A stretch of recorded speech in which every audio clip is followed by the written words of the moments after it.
The privilege of a lifetime is to become who you truly are. Look at this glow on me. Yeah, that inner light shining. Look at this glow on me. Look at this glow on me. Oh, on me. Thank you for coming back to Sacred Seat TV, where women come home to ourselves and where alignment is the assignment. So today we are going to be talking about psychology, and we're going to be talking about the concept of shadow work. And I know there's a lot of talk about shadow work online, and you got to do your shadow work, do your shadow work, do your shadow work.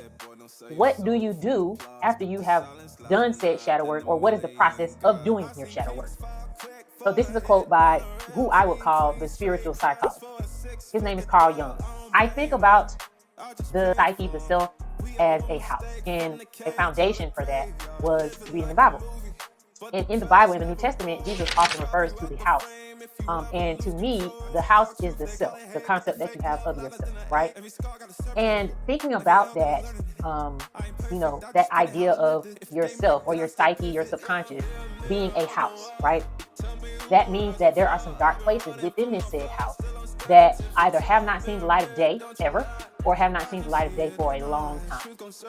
And so you yourself as a house, doing your shadow work means you take yourself, which is your light, and your ability to witness, to observe. A lot of people in metaphysics or quantum physics talk about the observer effect. So this is where that concept also comes into play.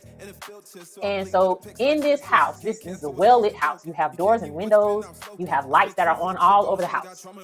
But there are some parts of the house, probably in the basement, where you don't go. Or maybe that closet that you don't like to go in because it's junky and you need to clean it out, but you don't want to deal with that right now. Right? So when you do your shadow work, you're going to go in that basement, turn the lights on. You're going to go in that closet. You're going to open it up, clean the stuff out. You're going to go up in the attic, get all the dust out of there, vacuum it out. And so that is like the metaphorical way of doing your shadow work. But literally all you're doing when you do your shadow work, you are taking the time to confront the painful parts of your life that you have put away somewhere that you just don't want to deal with. Feeling all of the feelings, like going back through the story. What happened here? How did this make me feel? Where do I feel this feeling in my body? And then sitting with that until it passes. I get out my pen. All right, okay, what is it that I'm confronting? What happened here? Next thing that I want to write is, how did this make me feel? The next thing would be, where do I feel this feeling in my body? And what does said feeling feel like? Is there pressure? Is there buzzing? Is there vibration? Is there a sinking? Is it a dull? Is it a very heavy feeling? Write that down. When you take the time to write down the information on a piece of paper, it serves as a physical anchor for what's happening on the inside. And I do this a lot where, if it's something that I'm thinking about or something that I either want to happen in the future or that I am letting go of in the past, I write it down on a piece of paper, and depending on the timing, like if it's something that's happening in the future, I might hold on to it. If it's something that has happened in the past, I might light it on fire with a match and watch it burn. And so I use these physical anchors as a way for me to process either my ideas or emotions, because they're inside. Like we talk about manifestation, right? So you have an idea, a concept, a thought, a feeling on the inside, but it's not until you bring it on the outside that makes it tangible. You can also bring it on the outside by writing it down on a piece of paper. That's why you hear a lot of people say, write down what you want on a piece of paper. Write down everything that you want on a piece of paper. That's the idea behind that. And then what you're going to do after you do that is you can go to a quiet place, sit down, and just close your eyes and meditate with yourself. Go through that scenario. Feel the feelings. Process the whys. And sit in that. I'm just going to tell you right now, at least for me, when I did my shadow work, baby, I was in here crying. I was in here cussing. I was in here doing all the things that I don't necessarily like to do in public. But the good thing about shadow work that I don't hear a lot of people talking about this. It's just you and you. It's not like you have to go and tell somebody all the things that you're confronting in your shadow work. You literally just have to confront yourself. And you can't be afraid of yourself. If you grew up in the church, they have that saying, get your house in order. I believe that's what they mean by getting your house in order. Everything has multiple layers to it, but if Jesus referred to the house, how you should build your house on a strong foundation. Then you need to make sure that you're doing the work to get your house in order. In Mark chapter 3, verse 25, he says, every house divided against itself cannot stand. And so when you think about this topic of shadow work, you being the house and having those areas that are closed off that you refuse to either enter or turn the light on in, then you cannot be who you are destined to be as the highest version of yourself if you don't take the time to do your shadow work and shine your light on all those dirty and grimy areas that you don't like. So shadow work is inviting all the exile parts back and letting them live in the light. It's only when every room in the house is acknowledged and lit that you become whole and you become who you truly are. And so the concept of holding space for things. So if you want to hold space for anything, you want to hold all the space for yourself. So you do your shadow work and you take the time to open up all the doors and closets and turn the light on. That is you, once you get to the feeling portion, holding the space for yourself. So after you felt all the feels and going through, the terrible parts or the things that you don't want to confront, that is when you become your whole self. You don't want to be the idea that you have about yourself as it relates to society, because that's literally what that is. That is not you. That's an idea that you have in your mind of who you think you need to be accepted by other people.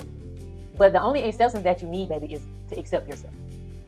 If you never reach the point where you accept yourself, you cannot accept anybody else, and you cannot be accepted fully. Okay, y'all, so this is Editing Tiffany. What I was trying to say here is that your shadow work should be approached from a place of curiosity and not judgment or fear. This concept of approaching things from curiosity instead of judgment helps you get to the next stage of, your highest self. In the past 6 to 9 months or so, I did basically a deep dive on Carl Jung as it relates to individuation, the psyche, shadow work, empaths, avoidant, different personality types, archetypes, all those types of things. So more content coming soon with that if you're interested.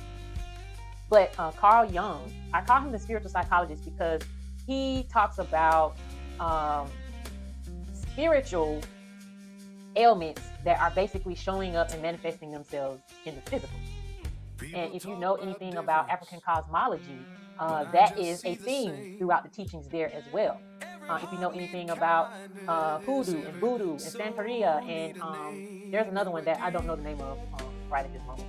So Carl Jung studied the psyche, the different parts of ourselves that we hide, suppress, or reject. He believed that becoming whole does not require perfection.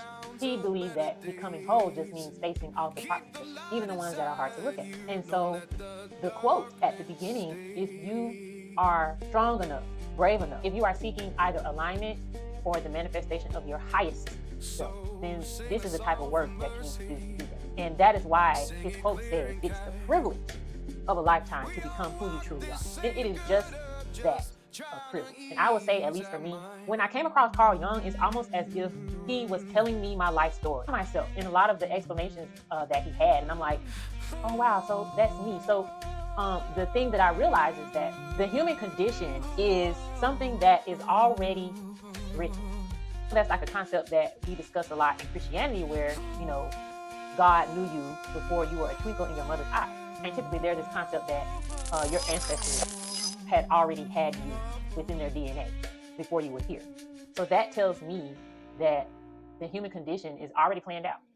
It's already there. You think about Carl Jung and his archetypes. So to me, the archetypes are basically just different patterns of human behavior and thought that have existed forever. And so with that, it makes you think that, okay, there's nothing new under the sun. Like everything that I do, everything that I think has already been done in thought. I'm just reacting the patterns out. The free will that you have to choose something different is what changes your trajectory for your life.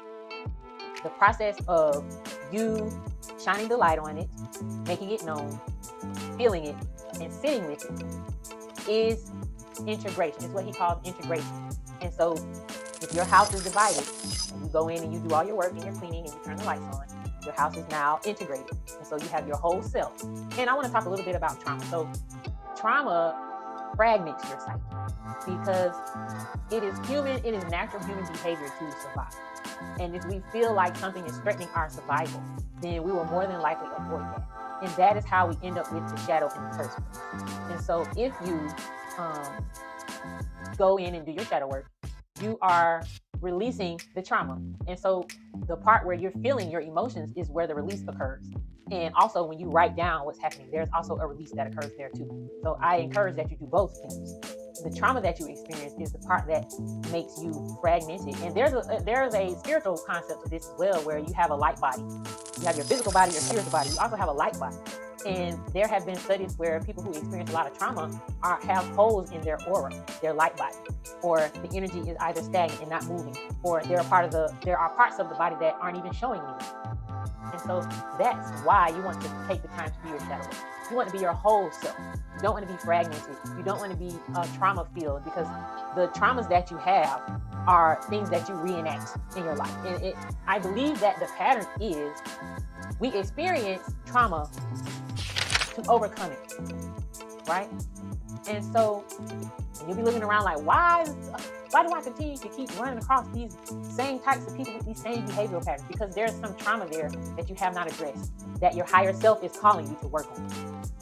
And so if you know about Maslow's hierarchy, so you have your basic needs at the bottom, and then you climb up a little bit, and then you have your more mental, spiritual, psychological needs that get met. And that is how you realize your highest self. Oh, also another thing about realizing your highest self, this shadow work that you're doing allows you to see a different perspective as to the things that have occurred that are unsavory in your life, or the fears that you have in your life.